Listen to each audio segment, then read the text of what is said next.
Hi folks, welcome to my channel, D versus Debt. This is D, and I am here to do an official July 1st move-in video. I've been enjoying watching everybody's videos today, and so I wanted to share mine as well. I have officially drank the Erin Condren Kool-Aid, and I now have a fancy budget planner to show with you guys. This is what I'm going to be using. I'm also going to show you though how to save money on it. So I'm going to share my referral code to save $10 if it's your very first Erin Condren purchase, which is how I saved money on this particular one. So I'll share the link in my comment box where you basically click into it, you create an account, and they'll email you a $10 coupon. So we'll get into that in a little bit. So this is my official Erin Condren planner. And what I did is I actually pinched some pennies to get it. So this is actually an academic planner, and I got it used. So I paid $20 for it, but then I went on the Erin Condren website because it came without a cover since it was used, and the person who originally owned it took off the cover because it was personalized to them with their name. So I decided to do my channel and Instagram name, D versus Debt, and then I thought it'd be funny to put the little tagline, "Every day I'm budgeting," you know, a spin off of that song, where every day I'm hustling. But for me, literally every day I've got money on the brain, and I'm trying to figure out how to pinch pennies and how to pay off as much of my debt as possible. So I use my $10 referral code to order the custom cover, and it's really cool because you can actually put, like, you know, your own saying, your name, your initials, whatever you want on it, but you can also put pictures on there. So let's say you want your kids on your cover or anything like that, you can do that. Now for me, because I bought it used, it says it's a 12-month academic calendar. However, it's 11 months because a person that owned it and sold it to me had used it in April, so that month was ripped out. And because of that, it's kind of funny. I can tell, excuse me, my voice is cracking. I can tell this was going to be February because the color's pink. It has a word love. So it is undated. So I did put down my July sticker, my year sticker, and I will put in the number stickers for the month. And then from there, I just lay down some washi tape and you fill in your own numbers. So here what I'm going to be doing is tracking my expenses, my debt payoff, things like that. So I can go back and start doing videos on those if you'd like.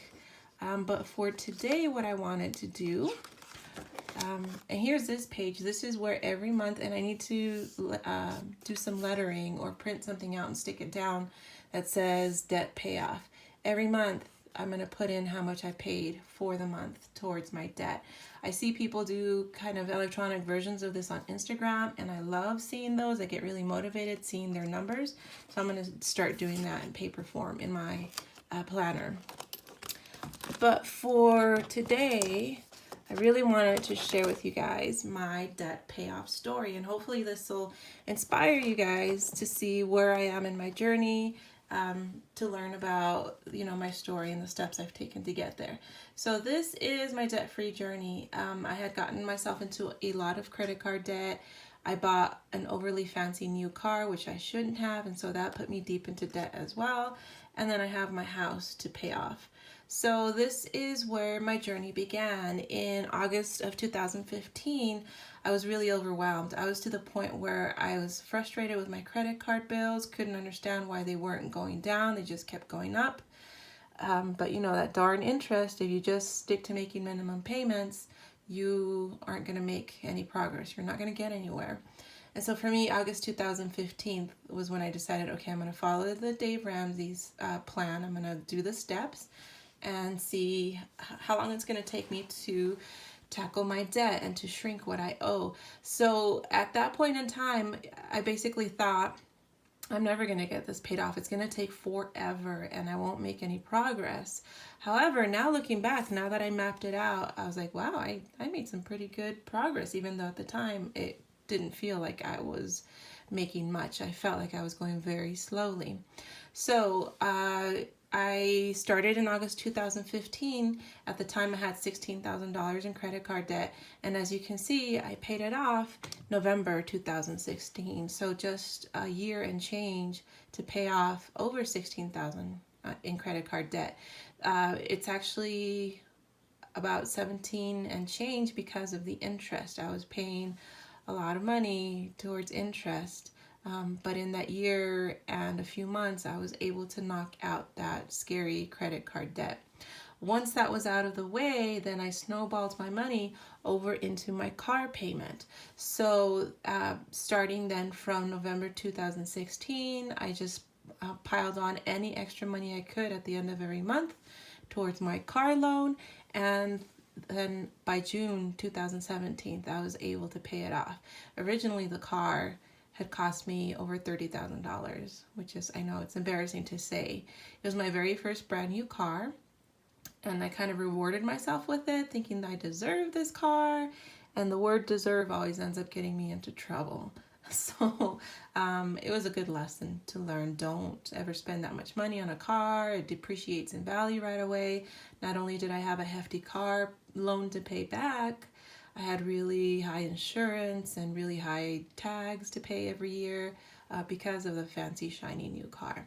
So finally, June 2017, I was consumer debt free. I no longer owed anything on a credit card. I no longer owed anything to a car agency. The car was officially mine. It didn't belong to a bank. It was now officially mine.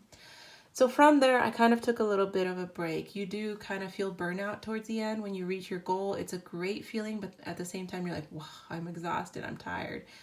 So I decided to take a little break and not be so aggressive towards my debt payoff. But then 2018 came around and I decided, all right, now it's time to throw extra money towards my house, my home loan. So in the year of 2018, I was able to throw an extra $10,000 towards the principal. So obviously I kept making my regular mortgage payments, but on top of that, I threw an extra 10 grand over the course of that year to pay down my house.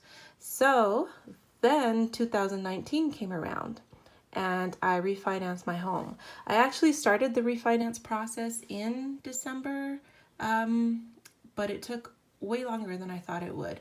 My refinance finally became official in February of 2019. So at the time, my loan was a total of 70 grand even. I'm very funny about that. If you notice, when you look at the amount that I owe, like for example on my Instagram account, when you click into my profile, you'll see what my current debt is, and it's always a round number. I don't like having and I do this also, like when I pay bills, I round up. So I just like having clean, even, nice, neat numbers. I don't like let's say instead of $1.37, I'm going to push it up to $2. It just makes things easier for me.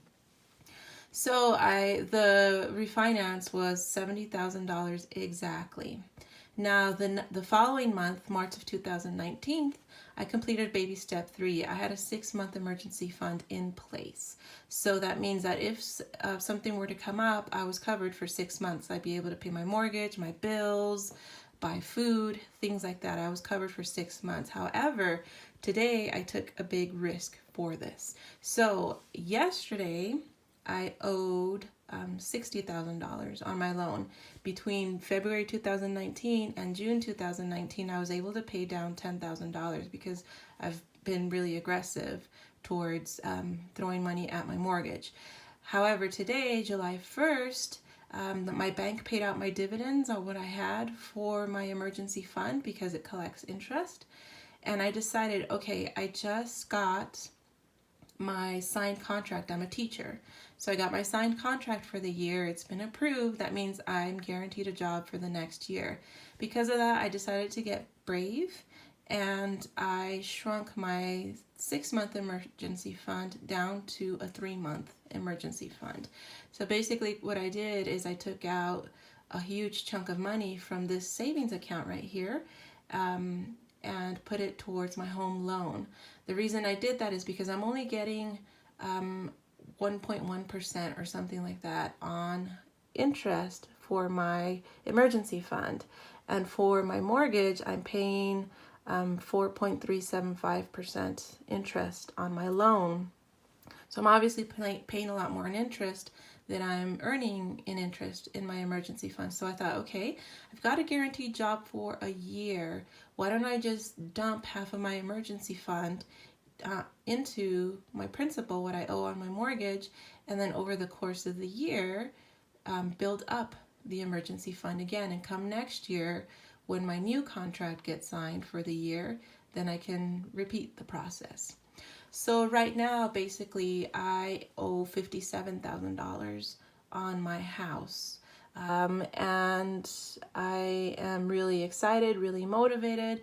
What I need to do from here on out is to pay at least $2,000 towards principal every single month if I want to meet my goal of paying off my house before 2022. The reason I chose 2022 is because that is the year that I will be turning 46. And so for myself, I want to have my house paid off while I'm still 45. I want to be able to say that I owed no credit card debt, no car debt, and no home debt. Absolutely zero money that I would owe anybody before I turned 46. So while I was still 45. From there, once all that is paid off, I'm going to go ballistic basically with investing and retirement money and all that sort of stuff. But for now, I'm really focusing on just getting everything paid off and being able to say that I own everything that I have. My house, my home, my car, everything is paid off and belongs to me, not to a bank. So anyways, this is my debt-free journey. Again, my goal from here on out is every single month put in at least $2,000 towards my principal payments on top of my regular payments. So I will be hustling really, really hard. I am juggling side hustles. I am pinching pennies. I'm doing pretty much everything that I can to meet my financial goals. So if you, again, want to buy your own Erin Condren, because everybody right now is moving into their new planners for the year. July is the official month when that happens. You can do what I do. I'll have my referral link linked into my comment box below, my description box in this video. And you click into it. Again, you just create an account, wait for Erin Condren to email you the code for your $10 off coupon, which happens pretty much immediately. I got mine really, really fast. And from there, you can use it to buy whatever it is you need. For me, I bought the customized cover and I bought some washi. So with the code, I ended up, I think, spending only $12, something like that, on my very first official Erin Condren purchase. Now from there, they'll be giving you opportunities to earn a lot more freebies once you place your first order. So for example, if you sign up for their newsletter, if you like them on their social media, Twitter, Facebook, Instagram, those sorts of things, they'll be giving you points for that. And that added up really darn quick. I think I had another $5 to spend right away or $10 to spend right away. So it is pretty nice to be able to do that. So if you do sign up and use my code to get your $10 off, please let me know. I would love to hear that. That makes me so happy. And I want to thank you ahead of time, because that means when you get your $10 coupon, I get a $10 coupon as well. And I'm really stoked. I have my eye on a lot of things. So mostly teacher planners, teacher planning supplies, things like that, because I am an instructor. And so that's where a lot of my money would be going towards, to have my fancy teacher lesson planner and, you know, things like that. But anyways, thank you so much for watching. I'm really excited to be on my journey, and I'm hoping to hear about your journey as well, so that we can gain inspiration from each other, motivate each other, and just bounce ideas off of each other. Again, thank you for watching.